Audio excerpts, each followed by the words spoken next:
On today's show, we discuss the issue with SATAR televising the Kaiso and Soka Monarch events. Plus, in lifestyle, there are certain habits people should change by the time they hit 30. And Aruba's first multifunctional building is in construction process. 15 on 15 starts right now. Thanks for joining us. I'm Yentl Lieuw. There's currently a media situation that is currently taking place that ATV would like to bring light to. Arguably, the biggest musical festival of the year is the Kaiso and Soka Monarch competition during the carnival season. Viewers can see the contest on TV if you purchase it via pay-per-view with SATAR.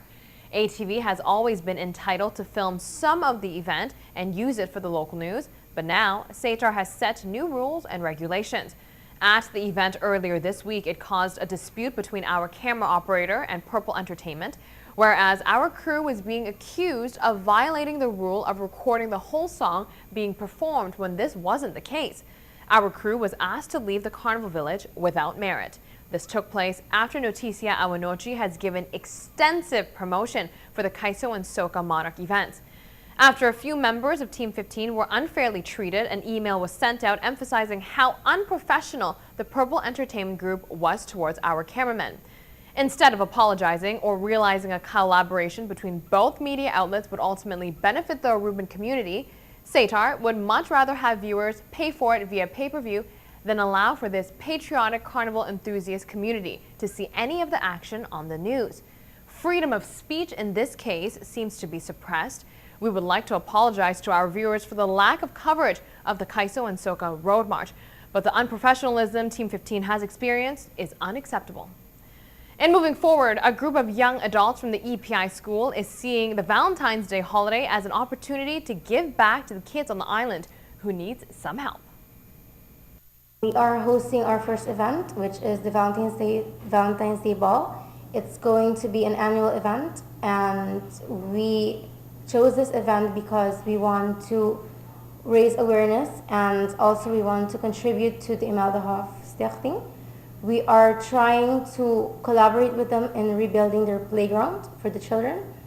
This Valentine's Day Ball is an open event, so everyone can come, but it's mostly targeted for the students of Colegio APE. The tickets are going to be available at school, at all the Circle K members, and at Mr. Froyo's Palm Beach Plaza and in the Main Street, right in front of Maggie's. The organizers of the Valentine's Day Ball chose to invest on a playground for the kids of Imelda because this is the place where the innocence of the children come out. Since our logo is Live to Serve and Love to Serve, we want to serve to the children of Aruba in our community, and that's why we chose to let's start by helping the children of Imelda because they require a lot of care and attention, and we want to start by helping them with the playground, which is the most important part of a child's life, which is playing. And we hope to make all the children there very happy hopefully with our project. The tickets for the ball are 35 florins each. Proceeds will go towards Imelda. And moving forward, one of ATV's programs has reached a milestone. Trend Alert with Tessa Peters celebrates their 10-year anniversary. And this means VIP treatments, tons of giveaways, and much more to thank the loyal viewers. Here's Tessa with more information. Yes, Yentl, as you know, we have our killer carnival campaign going on. It's our Coolie Cup campaign. Really, it's linked to our 10th anniversary coming up in April. What it has to do is basically this. In order to win 5 cases of Heineken, 5 bottles of Old Par, 5 bottles of Captain Morgan and 5 cases of Pepsi, you just simply need to like the Trend Alert page on Facebook. After you do that, you can come and pick up your Trend Alert Coolie Cup and post a picture with you with your Coolie Cup. We have our Trend Alert girls going to the local store right in front of the Royal Plaza at 5:30 and up, where you can 1. Enjoy Tsunami playing there, 2. Pick up your Coolie Cup. You just need to show us that you liked our page, or you can like our page while you're there, get your Coolie Cup, post your pic, and you're ready to win. On top of that, since it's Valentine's Day tomorrow, we are giving away an extra gift to the one that likes and shares our Coolie Cup campaign the most. You have today, tomorrow, the whole weekend, including on Monday, to like and share as much as you can. And you can win this: a pure relaxation massage for a couple at Indulgence by the Sea. It has a special value now, a special offer of $210. You can get it for free. So it's an amazing gift for a simple effort. Like and share. And of course, a big congratulations goes out to Tessa and the Trend Alert team. On that note, we will be right back. Take a look to see what is coming up next.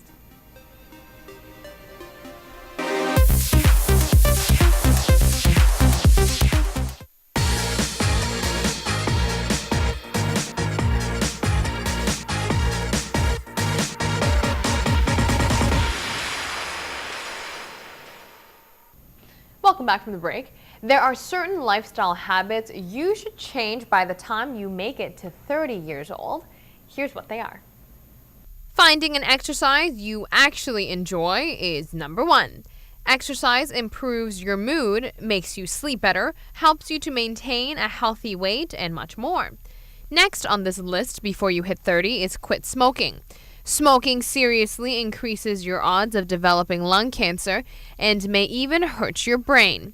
Research published in 2012 indicates that women who quit before they hit 40 live at least 10 years longer than those who keep lighting up past the big 40. Something else you should do by the time you reach 30 is drink in moderation. U.S. dietary health guidelines suggest to consume no more than 7 drinks a week and no more than 3 in one day. Regularly throwing back more than that can lead to both minor health issues like low energy, blotchy skin, and major health problems like strokes and certain cancers. Here's something pet owners should know. You'd be shocked to find out who your partner loves more than you. You may not exactly be number one in your partner's eyes. When it came down to several key characteristics you'd want more in a mate, more people said that their dogs met the requirements than their sweetheart did. In a survey with adults who own dogs and were in long-term relationships, they were given 10 crucial traits such as love at first sight, faithfulness, friendship, and always happy to see you. 55% of these people in the survey said their relationship with their dogs met the criteria. Unfortunately, only 32% of people could say the same about their human partners. It may sound ridiculous, but I'm sure all dog owners can relate. I know that I can. Speaking of relationships, there is one date you can go on that will make your relationship even stronger. Just invite more people along to your next outing. Here's why. Research suggests going on a double date may help reignite the passion in your love life. Couples who go on double dates feel closer and more satisfied with their relationships. This is according to a new study. It has been determined that when pairs discussed details about their personal lives with another couple, they felt happier about their relationships. Those blissful feelings increased even more when the other couple also responded positively to stories like offering sympathetic and/or understanding comments about a dispute. Getting supportive feedback from others can definitely give you validation in your relationship. So perhaps a double date on Valentine's Day may be a good idea. On that note, we will be right back. Stay with us.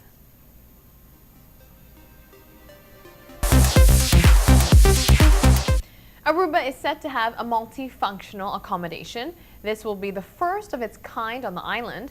In order to properly inform the residents in the area as well to incorporate feedback from the community, an information night was held in Nord to answer any questions the general public may have on the construction project. This property in Nord will be transformed to an MFA, meaning a multifunctional accommodation, for private sector purposes as well as public. During a town hall meeting, the director of MFA, Anki Vrolik, addressed any questions or concerns the residents in the area of Nord may have. One worry that that someone asked us was about the traffic that they have here. So that's something we're going to go back to the team and see what we can do about it, because not only we want to give a good and safe, we want to give also a safe building for the neighborhood of Nord. The construction work for the MFA has commenced. The plans for the building has been finalized. So for the developers to gain insight and feedback from the general public, it is a positive move to have a town hall meeting in order to address any possible issue this new building may cause for the neighborhood. The idea of the multifunctional accommodation is to facilitate both private and public sector services. Are buildings, we do know them in Holland, in the States. There are buildings that give different services, government services, but also private sector services. So the main thing is that we have more services in the barrios, in the neighborhood, so we can give this back to the people that lives around it to make their lives easier. There will be several MFA buildings across the island. The purpose of this new concept is to better accommodate the residents living in these areas, whether they need a government document or a private sector good or a service. To have 5 MFAs, that's going to be in North, Paradera, Santa Cruz, Savaneta, and San Nicolas. This is to make the service in those neighborhoods better, but also it's for the whole island. That is our show for today. Thanks for watching. We'll be back here on Friday night with a brand new edition of 15 on 15. So we'll see you right here on Channel 15 ATV.